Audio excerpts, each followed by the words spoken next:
three key elements, which is leadership, cultures, and sales interventions. So as an organization, we've been focusing on driving behavioral skills training program.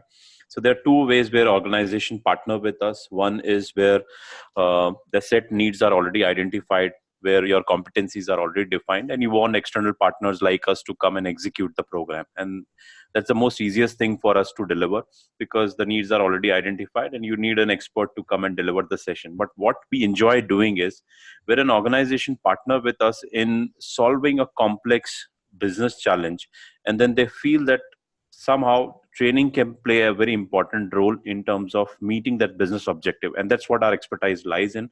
And a lot of clients who have been partnered with us, as we have been able to show a lot of visible change in driving those interventions. So based on business objective to objective, we design, deploy, and deliver those interventions. And that's what our expertise in. And now, while I meet on an average a lot of L&D heads, a lot of L&D professionals, and the constant thing which always the point of discussion is, how do we develop an effective leadership pipeline, and what is the effective way of developing a leadership enriched culture. So I thought that let's taking this opportunity, and I spoke with Arthur and asked Arthur, why don't you come on a WebEx and help us in finding answers to the most hot topic of developing an effective leadership. And Arthur was kind enough to agree for this webinar.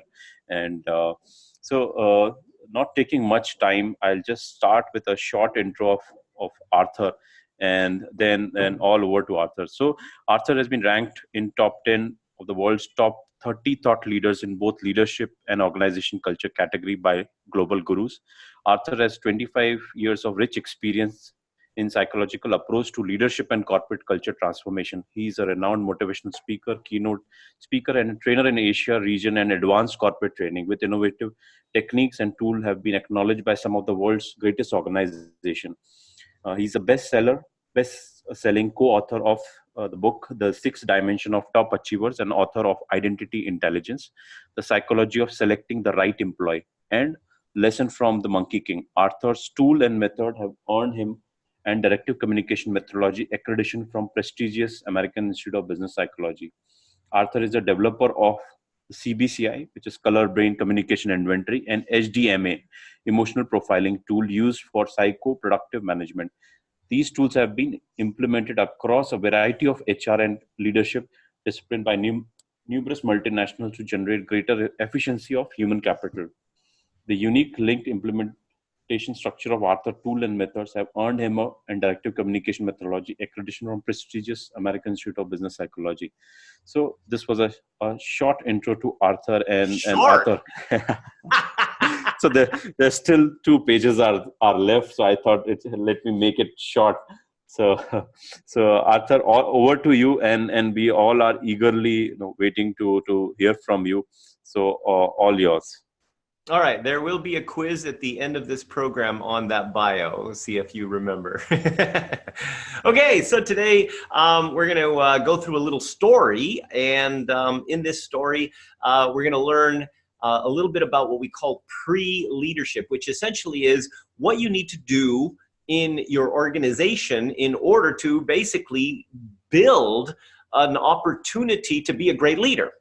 And of course, that relates to organizational culture. And we'll just kind of go through the story, and let me share my screen so that you kind of have an idea of what we're talking about here. Okay, and let's go. All right. Okay, so now let's see. Do you see it? Or do you guys see it's visible. Yeah, it's visible. You see the actual screen itself. All right, yeah. Excellent. Okay, because I don't see it, which is weird. Let's see what we got. Okay. So anyway, within our story here, okay, we have our heroes, and of course, our heroes are Rama, who is, well, the hero of our story. And as Rama goes, he is basically a person that is making an impact. He's trying to do things. He's trying to make things happen. But of course, he makes mistakes on the way. Okay. And then, of course, we've got Jack. Now, Jack is the villain of our story.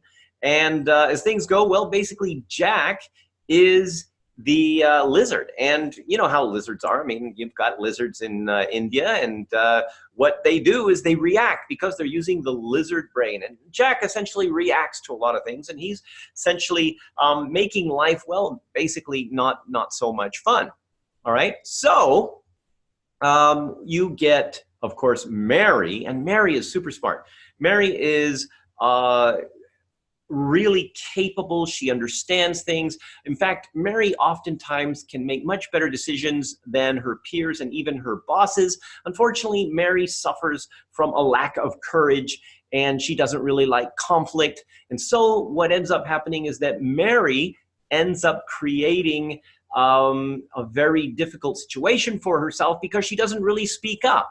And so she becomes more of an observer than anything else. Okay, and so our heroes, our travelers, are going to try to, well, basically be better heroes. And so, of course, what do? They go to the consultant because, well, that's what everybody needs to do, right? You got to go to the consultant. And so with the consultant, okay, first thing they do is they look at, okay, you know, what are the things? What are the things that are going to make an impact in leading a great organizational culture or leading performance within the organizational culture? And of course, in this particular case, you know, he's basically showing you why leadership is different now. And the thing is that right now we are in the age of, basically the age of instant. And see, after Facebook, or in the post-Facebook era, okay, PFB era, okay, right now people's expectations are totally different than they used to be. And what's happened is that we now need everything kind of instant gratification, instant emotion, instant messaging. I mean, you know, you expect things to go faster, and you expect things to happen faster. And so what happens, of course, is that engagement now competes with everything else. I mean, you're dealing with YouTube, you're dealing with somebody on their phone, you know, messaging somebody else, and, you know, somebody talking about their other company, and they think, wow, maybe that company's better, and, oh, you know, look at what the competition is doing, or, you know, so you've got all these different things that are competing with engagement, you know, including personal life, okay, that is happening at work. Okay, now, of course, clarity must be now. You must have clarity now. They want to see things now. They don't want to, like, oh, what does that mean? They want to know, and they're not really that patient about it. Okay, and of course, people must see actual progress. You must actually see progress, right? And what happens if they don't see progress is like, it's not going to work. Or, oh gosh, just another thing, and we got to hassle with. So what ends up happening, of course, is that if they don't see progress, you got to have an engaging way to measure results in order to actually see that progress, right? Okay, so when you can measure something, that means you can see the progress, whether it's forward or backwards, all right? And of course, work should provide personal gratification, all right? So that, what that basically means now is that we are in a very different, or leadership is very different now than it ever used to be, because now we're dealing with a lot of competition, essentially, you know, the psychology of what's going on. And, you know, we really need to be a superhero, all right? So in order to really make things change. So if we're going to be great leaders, we're going to need to literally be hero leaders. All right, so let me ask you a question, okay? What's your, like, favorite superhero? Do you guys have, let's see, is there a chat here somewhere that we can kind of get that information, or you can just talk to me or something? Is there a way to do that? So what's your favorite superhero? So put something down somewhere. Okay, your favorite superhero. Just go ahead and write it down in the chat.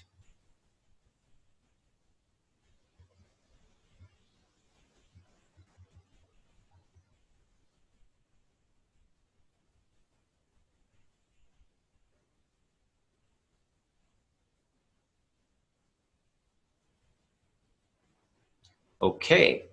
All right. So I actually can't see anything. So there it is. Okay, chat. There we go. Oh, we got it. Got it. Got it. I found it. All right. Batman, Phantom, Superman, one who serves others. Nice. Elvis. I like that name. All right. So, all right, here we go. Let me ask you a question. So out of all these superheroes, all right, let's say Superman, or even Batman, who doesn't actually have any superpowers. Okay, why are they superheroes? What makes them a superhero? So just kind of give me an idea. What makes them a superhero? Just write it down in the chat. What makes these people superheroes? Okay, superpowers. Okay, but it can't be superpowers because supervillains also have superpowers, right? Okay, they empower the other, okay, but well, I don't know, you probably have done that too, right? You've empowered others, and there's probably a lot of you on here as well who have made the impossible possible, okay? So, you know, let me ask you a question. I personally, I like Spider-Man, right? Yes, they wish to help others, okay? Now, do you like helping others? That's a question. I mean, most people do, right? So here's the thing, okay? If Spider-Man was sitting in front of a 7-Eleven and all he did was just catch shoplifters, would he really be a hero? And, you know, the thing is, you're thinking, well, you know, I mean, well, shoplifters are bad, but, well, you know, he's not really a superhero because he doesn't have a supervillain. See, a superhero requires a supervillain. Otherwise, they're just, you know, doing small stuff.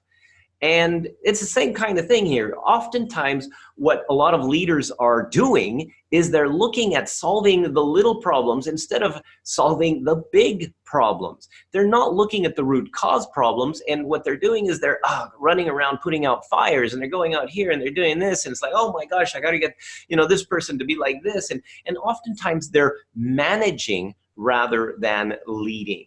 And that's really a big problem because that's not what a leader is supposed to do, okay? And so if to really be a superhero, a leader needs to solve root cause problems, okay? And you're thinking, well, yeah, but that's probably not that easy, right? So maybe, okay, but let's see what we got, all right? So let's see what's possible, all right? Because here's a major question. Should work be fun? Okay, do you think that work should be fun? This is a real question. Please write something down in the chat if you think work should be fun.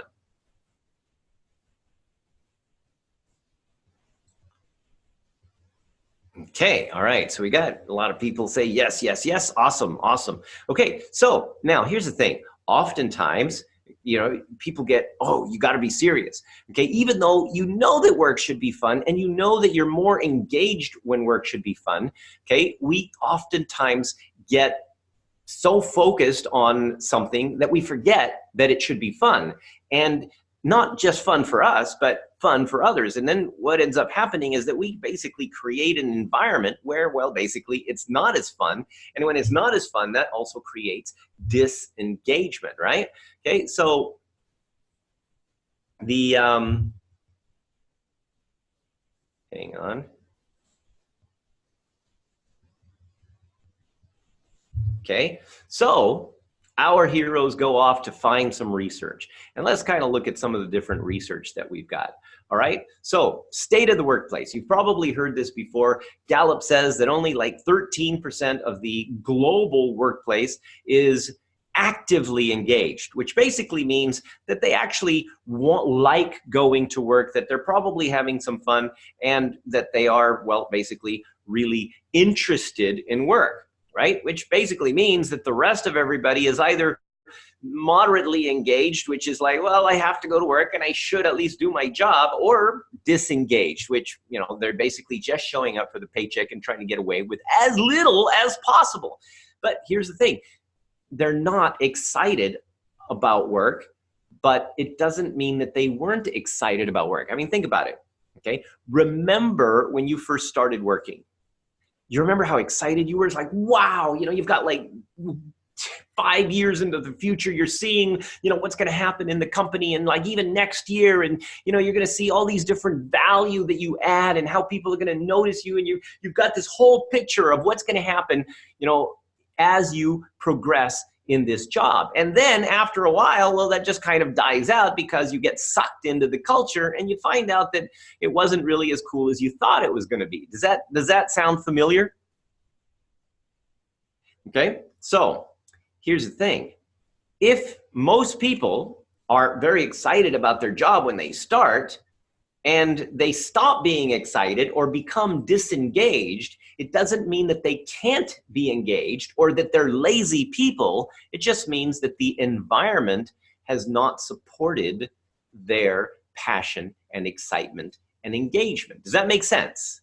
Okay, just type something in the chat if that makes sense to you. Okay, so then, now this is a study that we did, all right? Now we took basically, we did a study across 70 different organizations, and we took the average productivity of 100 employees. Okay, now of course, 100 employees on the average will do the work of 100 employees. I mean, that makes sense, right? Okay, but wait, here's the clincher.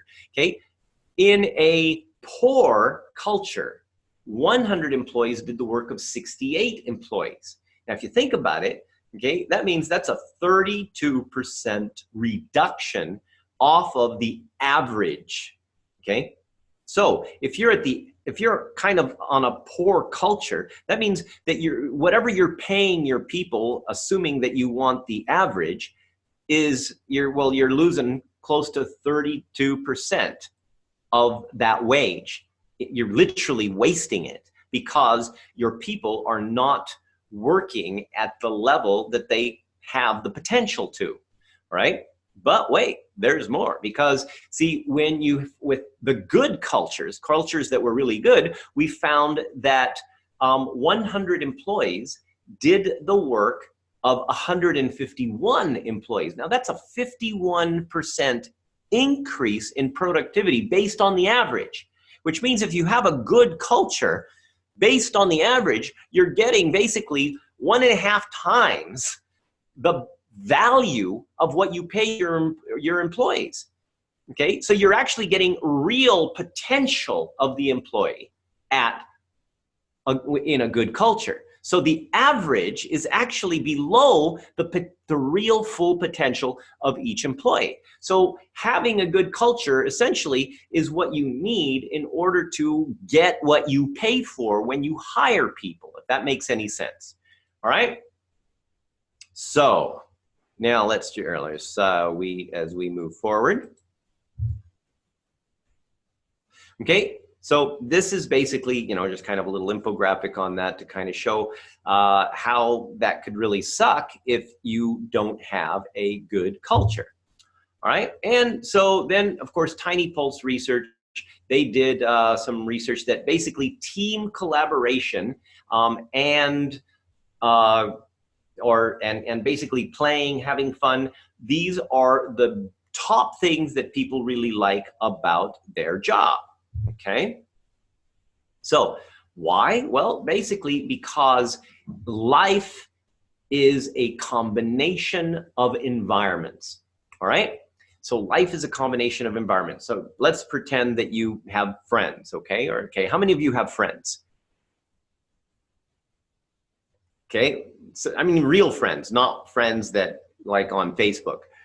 Okay, so let's say you've got some friends. Now, when you are with your friends, do you find that your behavior is different than when you are at work?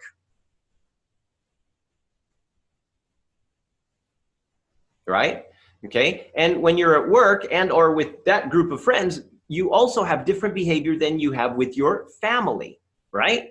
So what basically each environment brings out different facets of who you are. And even in relationships, okay, when you're with one person, somehow this person may bring out the absolute best in you, and when you're with a different person, they may bring out the absolute worst. Okay, so this is predictable within the DC psychology framework. And we basically, so this is, I'm going to go through a few things that are going to help you to understand a little bit about why that happens and what are the things that we can do about it. Okay, so this is essentially how that works. You're in the middle, and the moment that you go into an environment, the moment that you go in there, you are affecting that environment. And of course, those people are affecting you. So you make some kind of an action, they will react, and then you react to that action, and then they react to your reaction, and well, basically it perpetuates. And this is what drives culture. Okay, culture of a group of friends, or culture of your organization, or even just culture of a specific team that you may have. All right, so culture is driven by you basically being in the center and affecting and how you are affecting others and others are affecting you. Now, if the others are affecting you in a way that basically brings out less than your ultimate potential, you are going to be an underachiever, okay? And so at the end of the day, you are the one that has the potential to make an impact, because all you need to do is understand what are the little things going on in your environment and make small modifications in behavior which will affect the rest of the people. So then now they react differently to you, which means you react differently to them, and you are in control, which basically means that you have the potential to change your culture from just changing small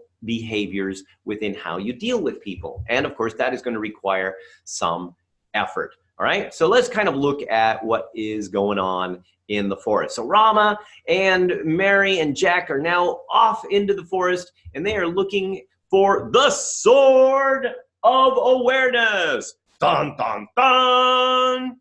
And so now they're going to look for, so the sword of awareness basically means that if you are aware of certain things, it's kind of like if you've never seen a light bulb and you have no concept of electricity and you walk into a room and it's all lit up and you're thinking, wow, this is so cool. But then you want to go to sleep and the lights are still on. Unless you are aware of how to turn off the switch, you're probably going to think, wow, this kind of sucks after a while because you can't go to sleep.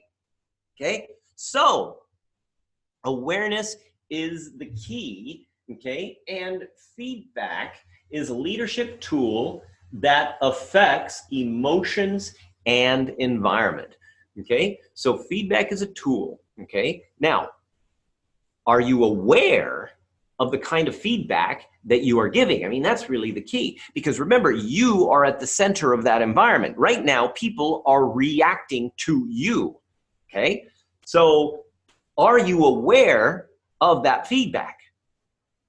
Are you aware of what you are, of what your actions and reactions are doing to the people around you? And that's really the key to developing great leadership, okay? So right now, we have Facebook, Instagram. How many of you are on Facebook and Instagram? Okay, these platforms gamify your life. Now, if you think about it, when you post something on Facebook, you check to see how many likes you have. You check to see how many comments. You see how many people may have shared what you've done. Okay, and all of this basically validates you. And this is why Facebook and Instagram are so popular, because we need validation from our instinctual ancestral beginnings. Okay, if we didn't belong to a tribe, we were thrown out. And if we were thrown out, we didn't have a very good chance of survival. And so now we still have that instinct of validation. So we're always looking to see, oh, is what I'm doing right?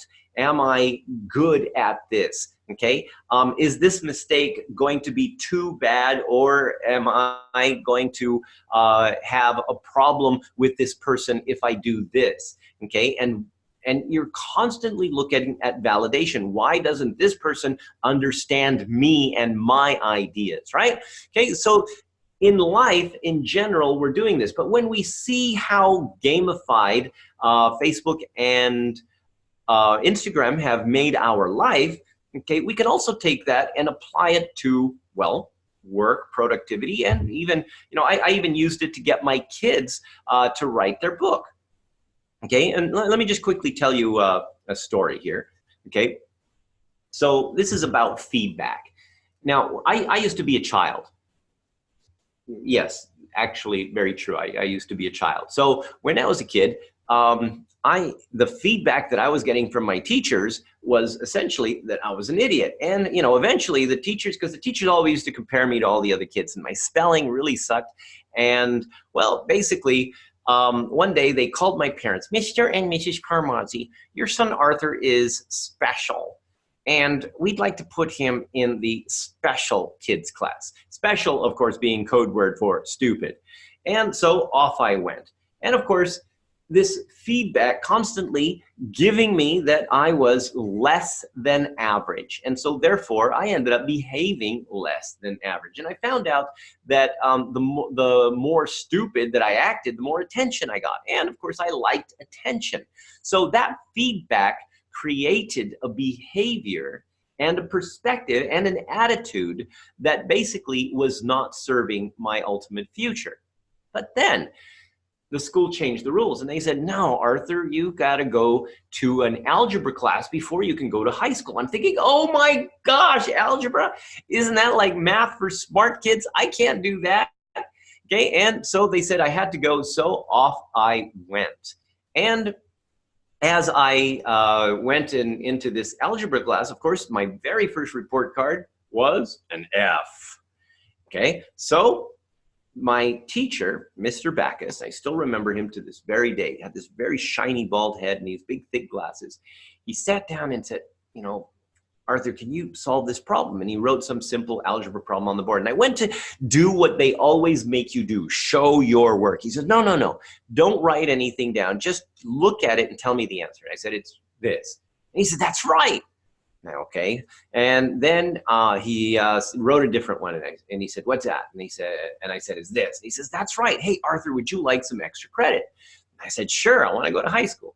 So he says, okay, every Friday, we're going to have a competition, and if you volunteer, you get to participate or compete with other kids who are also going to compete with you to try to get the right answer without writing anything down. And I think you'll be really good at this. And I'm thinking, okay, so you want me to stand up in front of the entire class and do this when, you know, I'm an idiot? And he said, yeah, something like that. So, okay, well, let's do it.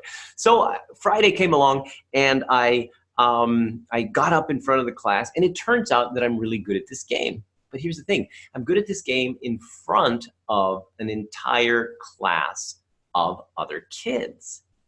And so now people are coming up to me after about 3 weeks asking, hey, Arthur, can you help me with my homework? I'm thinking, oh my gosh, these people think I'm smart.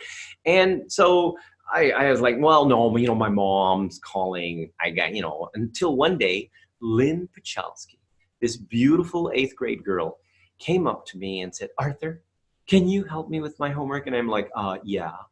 And literally, from that point forward, my attitude changed, and so did my competency. Now, I was never a straight A student, but the thing is that I went from believing that I was a stupid kid, acting like a stupid kid, being a total underachiever, to someone who believed that, yes, I actually can do things and really put a lot of effort into it. Okay, and that was the beginning of the changing of my destiny, right? So what feedback you give to people will affect their competency. All right? So depending on what environment you're in, okay, what feedback you give, the little actions that you're doing will either support or potentially hinder people's competencies. Okay, and now Rama, he's got the sword of awareness. Yay! And now he is going after the arbor of engagement. Dun, dun, dun. And so he's over there with Mary and Jack, and they're like trying to figure out, hey, what is going on here? So in an organizational culture, you do have people who are lizards, right? I mean, you know, you got the whole thing where you've got the people who are reacting to everything. And because they're reacting to everything, well, that affects their people around them, and it affects how people are reacting to them, right? And of course, when people react, they're usually reacting out of fear or a lack of clarity, right? So then, of course, you know, the observer, all right, okay, the observer basically doesn't do anything or speak up or say anything or act on anything because, well, there's no trust. They don't feel safe. And of course, the hero will move on things because, okay, they understand their environment. They have that foundation. And so here is the key. You are the hero, but you are also the observer. You are also a Mary, and you are sometimes a lizard, okay? And we are all three. But the trick is in becoming a good leader, one who can affect an organizational culture, is to basically know what is creating that behavior and that attitude. When you are the observer, understanding why is it that I'm like that, okay? When you are the lizard, understanding why is it that I'm like that? Because once you are aware, now it's like, oh, I know what the light switch is, okay? So the first thing that we've got to do with any kind of a situation is basically benchmark where we are, right? Any type of measurement, it has to start with a benchmark. And so there's a tool called the culture evolution, organizational culture evolution assessment navigator, OCEAN, all right? And this particular instrument helps to benchmark your organizational culture. So any kind of initiative that you're doing, you need to know where you are first before you can essentially move into where you want to be. And then 2 months later, you make an assessment again and you identify, okay, so this is where we were and this is where we are now. So you can see what kind of progress you made, but you can also see, has the initiatives that you've been doing been working? Because sometimes people are going on with these initiatives and everything else, and they base it on questionnaires, you know, that they have given to their staff about, well, okay, are we, you know, how do you feel, or how do you feel about this, or how do you feel about that? But it doesn't really, they don't really understand the impact on culture. And of course, culture impacts engagement. So this tool is very useful for benchmarking and then measuring. Now, why do we want to compare? Well, assuming that you're actually doing something right with your initiative and you can see that you've made progress, how do you feel about that? Does it, I mean, do you like that? Do you like to see progress in the way that you do things? Do you like to see progress when you do something? Okay, and does that progress motivate you? And you know, most people, or at least most normal people, are motivated but when they see actual progress in something that they're trying to do. Because without that sense of progress, you can visibly see the graph of what's improved and maybe some areas that you still might need to work on, but seeing visibly what has improved in your organizational culture, so see that you have evolved, well, now you are doing something better where you can essentially achieve higher levels of engagement. Okay? And so Rama and now his buddies, they go off to the beach because now he has the armor of engagement. Yay! Okay, and now here is a question for you, okay? The ideal working environment. Do you believe that the ideal working environment is something that everybody more or less has a same idea, or they have a different idea? Write it down. Do you think everybody in your organization will have a similar idea or a totally different idea of your ideal working environment? Write down same or different in the chat, please. Okay, Priyanka says different. Okay, mostly the same. Nandini, okay, different. All right, different. All right, so this I'm gonna because you probably aren't all in the same place. So I'm not gonna do the exercise because there's an exercise that you can do to actually determine this. But let me give you what's happened. I have asked this question in 57 different countries, and every single time, it is always similar. Always similar. And it doesn't matter what the culture is. It doesn't matter what the education level is. I mean, we're talking janitors to CEOs. Doesn't matter what the age group is. It's always similar. Okay? So let me give you an idea, right? First of all, and you tell me if you think this is if this is accurate based on what your idea of the ideal working environment is, all right? So something related to teamwork. People want to have something related to teamwork. And they want to have something related to what is called a supportive environment, which basically means, well, maybe you're a middle manager and you'd want to be in a situation where the CEO would actually listen to you, or maybe somebody in the finance department will actually communicate with you, when you have an actual issue rather than being busy, or something where you've got different people in different departments. They're not necessarily part of the team, but they support you in achieving the things that you want to do. So supportive environment, okay? And of course you support them as well. And of course there's the clarity element, okay? So you need to know what you need to do in order to be successful. You need to kind of be clear on the things that you're doing. Are you doing it right? Are you going in the right direction? Is this going to help you to achieve your goals for promotion or whatever, okay? So knowing that you are doing things right and that you have clarity of what you need to do in order to add real value, the most value that you can, okay? So having some kind of clarity, transparency, clear vision, something that where people kind of communicate better. So all of these things that relate to clarity, okay? And of course trust, things that relate to trust, right? Now trust basically relates to do people trust me to do my job? Okay, am I allowed to go and do things by myself, or do I have micromanagers that just need to get their fingers into everything? Okay, do I have empowerment? Okay, or are the people that I manage and lead, are they accountable? Are they, can I trust them to actually do what they're supposed to? So this is one of the elements of trust. And of course, finally, there is fun. Okay, people want to have fun.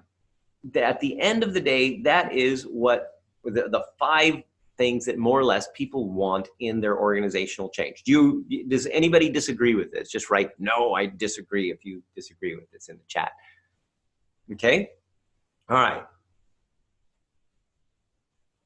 Fully agree. Awesome, awesome. Okay, and so now what we've got is communication, we've got teamwork, we've got, all of these things are, engagement, vision-centered culture, high performers, all of this stuff, okay, is really cool, okay? All this stuff is super cool. But are you going to be getting the kind of results that you need? I mean, really, that's the case right now. Are you going to be getting the kind of results that you need?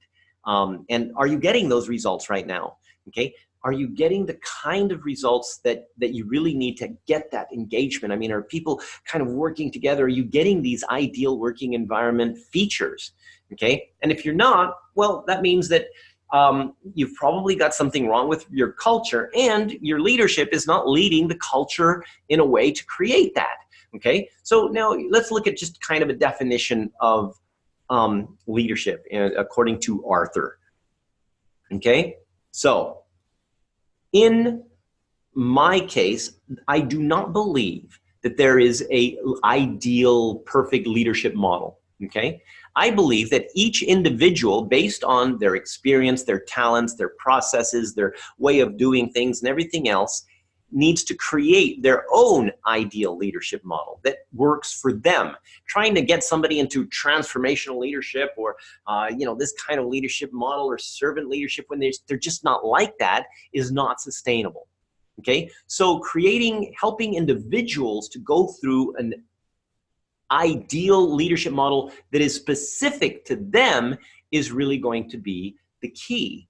Okay, but here's the thing, it has to be specific to them in conjunction with the type of culture that you want to create.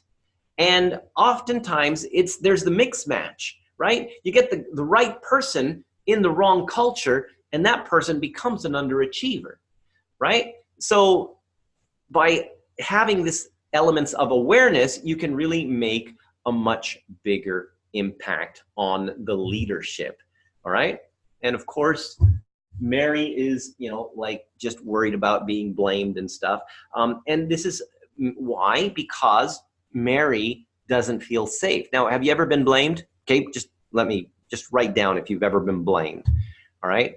Because at the end of the day, okay, you've got the skills. There's all these people, the people that you're leading, they have the skills. You've hired them oftentimes because of the skills. Okay, but the question is, do they really apply? I mean, think about it. Are they really applying the level of skills that they were hired for by now? Or, have they become disengaged and it's like, well, maybe just tell me what to do. Okay, and that is where the problem comes in. So how do we solve a lot of the trust problems? You create a no blame zone. All right. So one of the key things to create a no blame zone is, well, basically go down and download the no blame zone sign. Now, there's a lot of stuff to do the no blame zone, but basically I don't have time to go through that whole thing because I want to go through a few other things. But if you go to your organization, you put some no blame zone signs up, you are going to connect with people, and you're going to explain that you don't want to blame them. And you want to explain that you don't want them to blame you. Okay? What you want instead is you want them to help you fail intelligently, which basically means help you understand the consequences rather than blaming you, and focus on the objective. All right? So trying to solve the problem immediately rather than trying to find out who's wrong.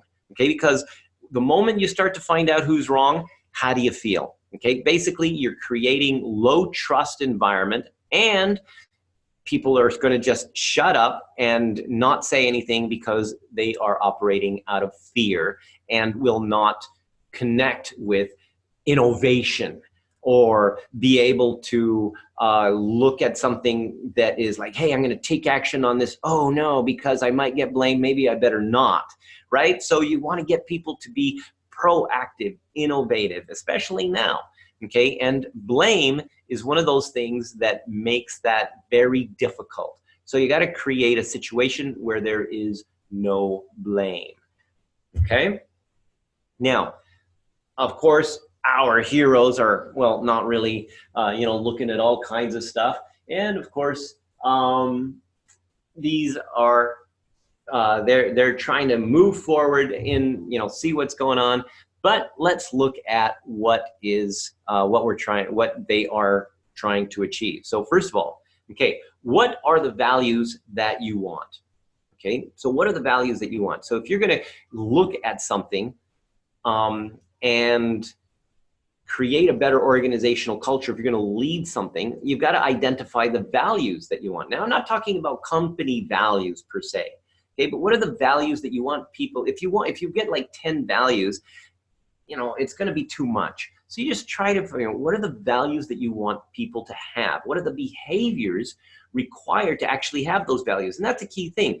Do you know what are the behaviors for the values? And if they are company values, well, that's great. But what are the behaviors? And, okay, how do you gamify the feedback in order to actually get those values? Okay, or get those behaviors that will affect those values.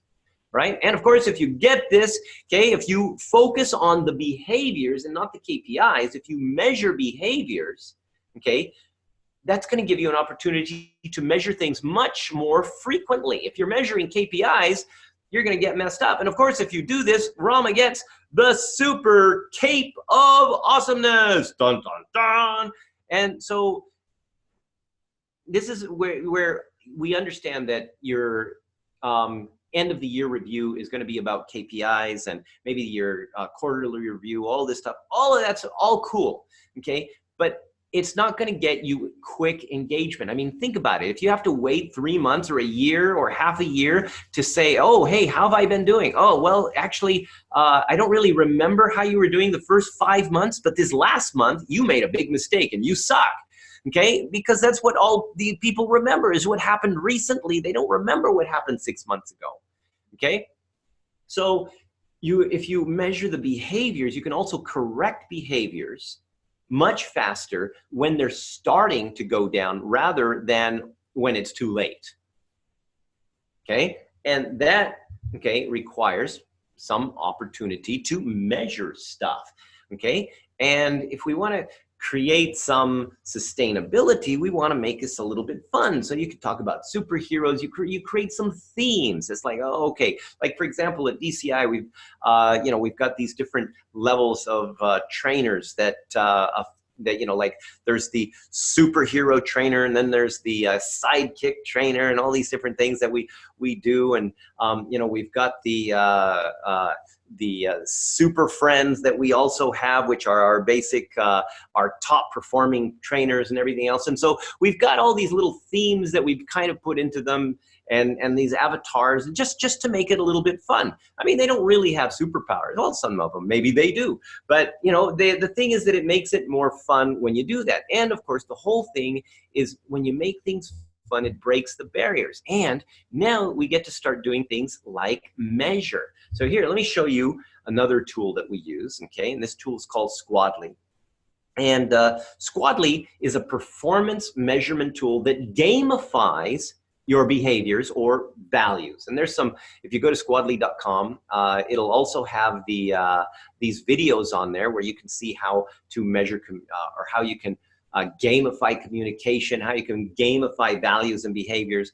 And basically gamifying it, meaning that, you can see, oh, okay, this person is like, in the top 5, and, these people are over here, and, not in the top 5, or maybe not in the top 20. And, but in this value, these are the top guys here, and they're different than the other guys. And so you've got all these ways to really connect, and it only takes like less than 20 seconds to create a data point, okay? And so it's easy, it's fun, it uses emoji and awards, that's it, and and it connects everything to a specific behavior, all right? So now we're looking at the band called Clarity, and they're singing along as Ram and his buddies go over there, and he notices that each of the band members, well, they basically have a different way of processing and dealing with things, okay? And so this is about the colored brain. Now, see, genetically, and this is based on research that I've done since 2001, and then another wave of research that we did in 2017, and the brain has a genetic process called the brain's ambiguity relief process. And the brain's ambiguity relief process determines how you get clarity. Now, it is a genetic process. So what I'm telling you here is not personality. It is only how you get clarity. It has nothing to do with whether you're introvert or extrovert, or whether you're a risk taker or not a risk taker. It is only how you get clarity. But here's the thing. Have you ever been in a situation where you explain something to somebody and you are very clear, very concise, and they go, yes, I understand you. So you're sure you understand? Then they say, yes, I understand. And then they go and do something completely different. Has that ever happened? Write down yes or no in the chat box if that's ever happened. Okay. And how do you feel when that happens? And then, of course, the way that you react to that affects trust, doesn't it? It affects your ability to trust them. And then, of course, it affects their ability to trust you. It's like, oh my gosh, this person can't give directions. Okay? So what happens is that each process of getting clarity The awareness of these processes give you a foundation of knowing how to deal with yourself and manage your own expectations, and how to deal with people intelligently. So here, okay, one of the band members, he is a green brain. I'm not going to go through the whole thing, but just he's a green brain, which is basically chaotic processing. Chaotic processing literally needs to take action in order to get clarity.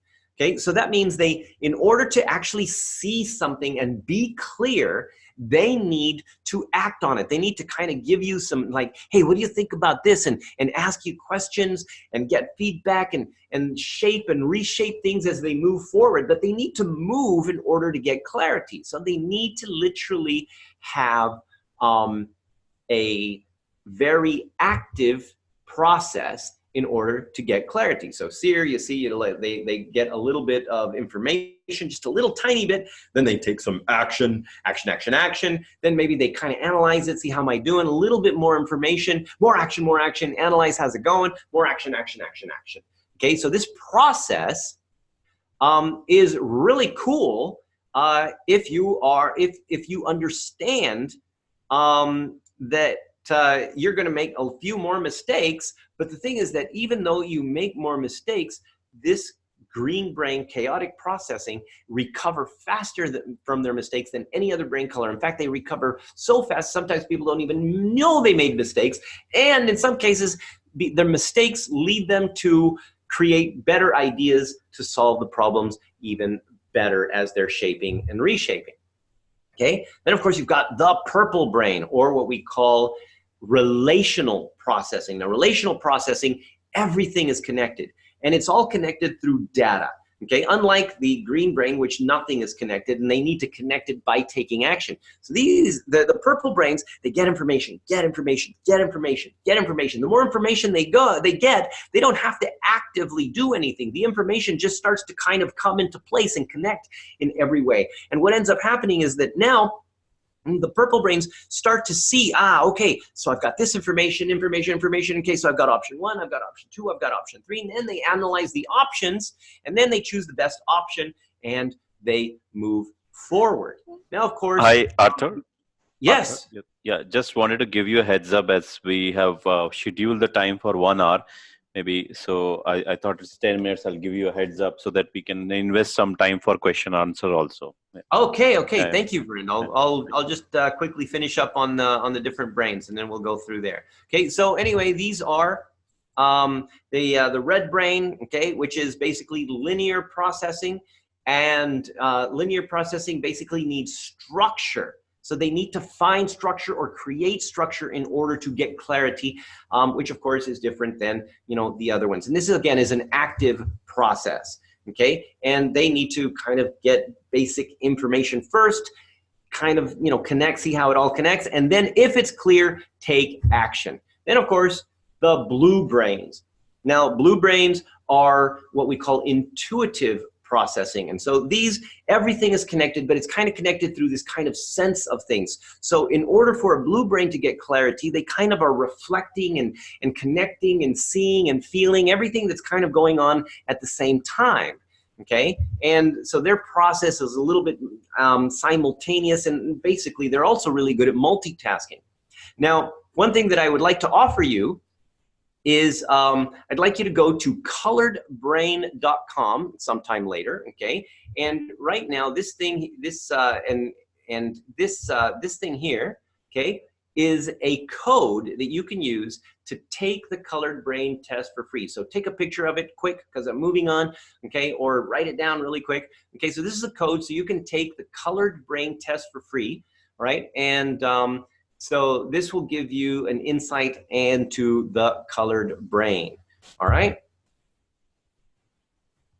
And of course, now Rama moves on to the circle of trust. And this is the last thing where he's got, the helmet of trust, okay, trying to see how everything connects, measurement, okay, awareness, how all that supports trust. Okay, once you understand your colored brain, you basically are now looking at people as like, well, I can't blame you because you have a chaotic processing brain, because that's the way that you are genetically made up. It's kind of like saying, oh, I don't like brown eyes, so you're no good. Okay, and of course, making feedback fun changes culture and engagement. Okay, awareness of perception gaps will help you to identify leadership and trust. Okay, and of course, now Jack's freaking out and end up that Jack starts throwing fireballs, going against everybody because the inner lizard wants to survive and wants to continue to react. Okay, and of course, closing the perception gaps. One last thing to kind of give you is that when you are a leader and you know what you should do. Say, for example, you think, I need to be very supportive. Well, then what ends up happening is that you think that when you act in a certain way that you are being supportive, but sometimes you're not getting the results you want. And what ends up happening is that if you actually find out what's really happening is that your subordinates or maybe even your peers think, oh my gosh, this person is a control freak, but you think you're being supportive. So there is a tool that you can look at emotionaldrive.net, which identifies and measures your perception gaps, the way that you think you are compared to what other people really think you are, which is a 360-degree tool. And of course, this all goes back to creating an environment where we can all work together and be more proactive in our awareness and helping others to be aware as well. And here's kind of a recap, but since I want to take some questions, I'm not going to go through that. And just to give you a little bit of recap, you can take a screenshot of the different programs. And there we are, more questions, just send them to this email address here. Okay, so now we're back. So any questions? So firstly, thank you, Arthur. It was really nice of you and making a complex topic in such a more engaging way and a very simple.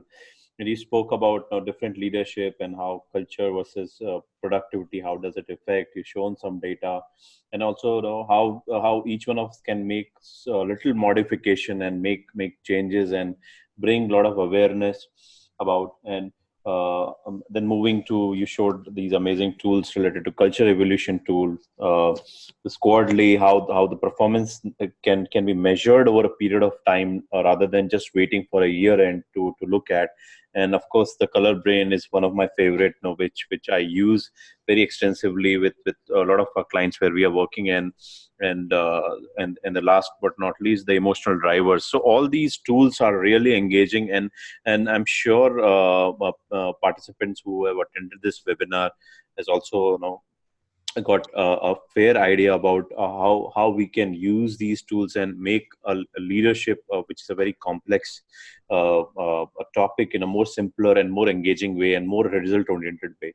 So I would just open up the screen for questions, and we can pick up 5 questions or maybe 5 or 4 questions.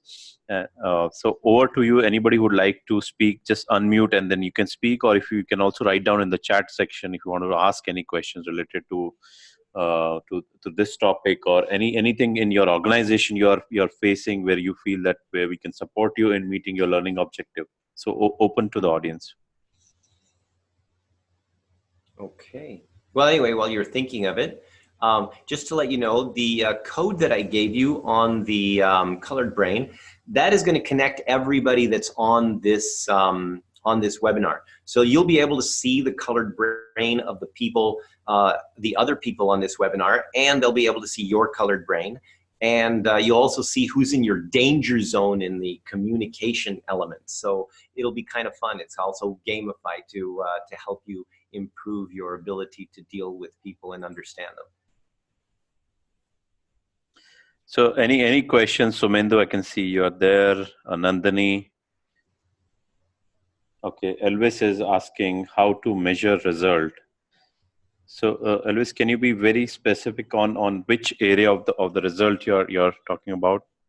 That's a big question.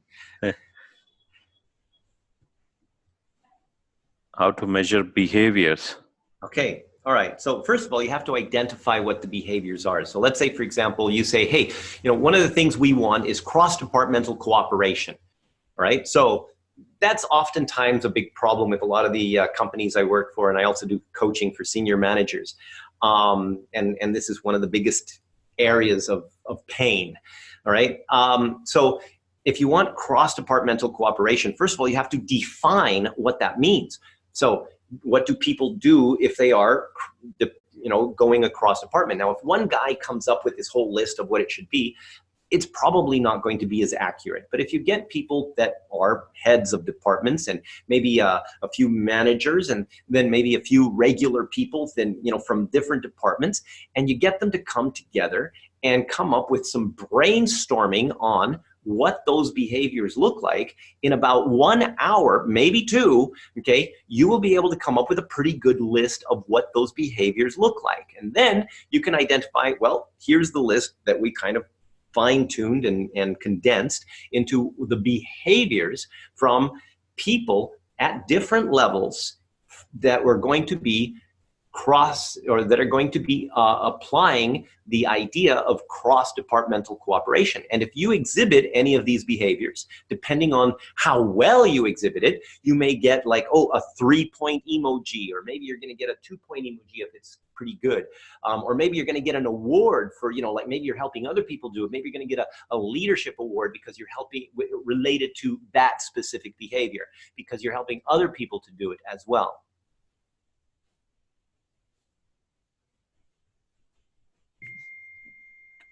Any more questions?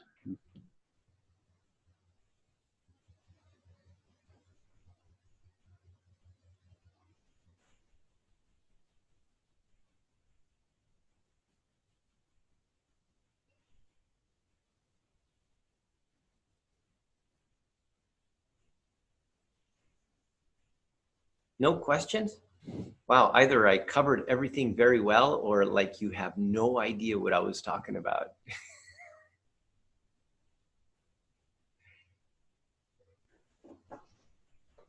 So it was, thank you, Arthur. I think it was a very, very interesting session, and we will of course share the links on mail also. I'll request Shefali to share the links. So we have one question from Poonam. How do we gamify? Okay, how do we gamify FB? Well, no, I mean, FB is gamifying right now. It is gamifying your life. I mean, that's the whole point. And that's basically the reference, that if you can do that with work, work will be more fun, more engaging. You're going to create an environment. Okay, and remember, this is about leadership, and leadership is about creating a culture that supports people's success in the process of achieving organizational objectives. And if you can create cultures where people have fun in the process of achieving their objectives, and even, sometimes, it's very difficult to give negative feedback, but, things like Squadli, where you've got the little negative emojis where you can kind of connect that and talk to people about it, then you also have the potential to correct situations before it gets too much out of hand. So I would also like to share one of the recent project which we completed. It's a very large auto manufacturing organization, and where we train around 700 sales guys. And what we did is, there were, as Arthur was mentioning about the behaviors, if you can drive those behaviors. So in a sales profile, we picked up 4 or 5 behavioral indicators, and we given just 3 elements where his immediate supervisor has to measure, and those are in terms of observed, not observed, or no opportunity to observe. Now, what we saw is the number of observed behavior post-training program has gone up. So of course, not everybody has shown that, but the people who demonstrated those behaviors were rewarded in various forums, and that become a very, very strong motivator in driving those behaviors.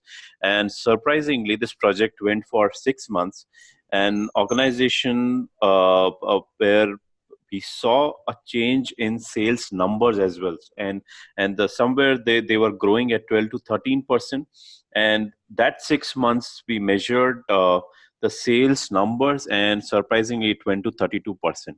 And that's, I'm talking only about one element, that's sales. So what Arthur you shared make a lot of sense. It's all about how smoothly we can execute, how we can drive those behaviors, and there's a lot of technology platforms are there to use. Squadli is one of them where we use actively. And so that's And that's one what of I. the things with Squadli, for example, is that it gives you literally instant feedback, because it takes 20 seconds to create the feedback. And, you know, again, I mean, the type of feedback, rather than observed, not observed, everything else, I mean, basically you've got a situation where instantly, the moment that it's observed, there it is. Okay. And if it's observed in a powerful way, you can give the powerful emoji, you know, and connect it to a specific behavior. So maybe you have 3 behaviors, 5 behaviors, 6 behaviors. Each emoji that you give must be connected to a specific behavior or value.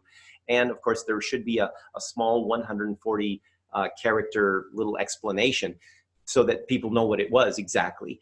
And this way it's fast, it's easy, and it's fun, because, you know, instead of like is observed, it's like powerful, dude. Yeah. And you know, you have more fun.